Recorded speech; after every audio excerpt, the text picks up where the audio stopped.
Սուրբ Հարության տոնի օրը Նոր Նախիջևանի եւ Ռուսաստանի հայոց թեմի առաջնորդ Տեր Եզրաս եպիսկոպոս Ներսիսյանի օրհնությամբ եւ Տեր Խադ Քահանա Ղազարյանի նախաձեռնությամբ Աստրախանի Դոգադինի անվան պատկերասրահի ձեռագրապահոցից առաջին անգամ դուրս է բերվել եւ Աստրախանի Սուրբ Հռիփսիմե եկեղեցի է տարվել Աստվածամոր ավագ եկեղեցուն պատկանող ավետարանը։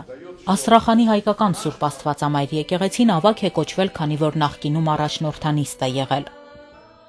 Այսօր մենք հնարավորություն ունենք շուրջ 210 տարի առաջ գրված այս ավետարանը բերել կրկին եկեղեցի,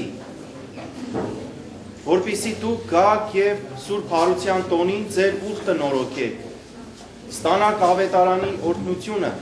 Ենթադրվում է, որ մինչև գործող եկեղեցիների գույքի բռնագանձման մասին շրջգործկոմի 1918 եւ 1921 թվականների որոշումները ավետարանը գտնվել է Սուրբ Աստվածամայր եկեղեցում։ Այն քանդվել է անհավատության տարիներին շրջանային գործադիր կոմիտեի որոշմամբ։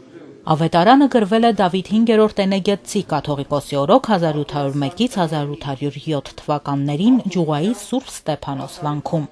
Մեզ հասած մոտավոր տեղեկությունների համաձայն ավետարանը ընդօրինակել եւ պահպանել է Հակոբ անունով մի քահանա, հայտնի է նաեւ պատվիրողի անունը՝ Մկրտիչ Մասթարա Մականունով։ 2003 թվականի դեկտեմբերի 8-ին ավետարանը հանձնվել է Աստրախանի Դոգադինի անվան պետական պատկերասրահին, ուր խնամքով պահպանվում է մինչև այսօր։ Երկար տարիներ ավետարանի գոյության մասին հանրությունը տեղեկություն չի ունեցել։ Այդ մասին առաջին անգամ հրապարակել է Էվելինա Կուքրիշևան 2007-ին հրատարակած Հայերի պատմությունը Աստրախանում գիտական աշխատության մեջ։ Համայնքի հայերը ավետարանի զորությանը հաղորդակից դառնալու հնարավորության համար շնորհակալություն են հայտնել Աստրախանի նախանգի մշակույթի նախարար Իրինա Տարասովային եւ Դոգադինի անվան պետական պատկերասրահի տնօրեն Իրինա Պետրովային։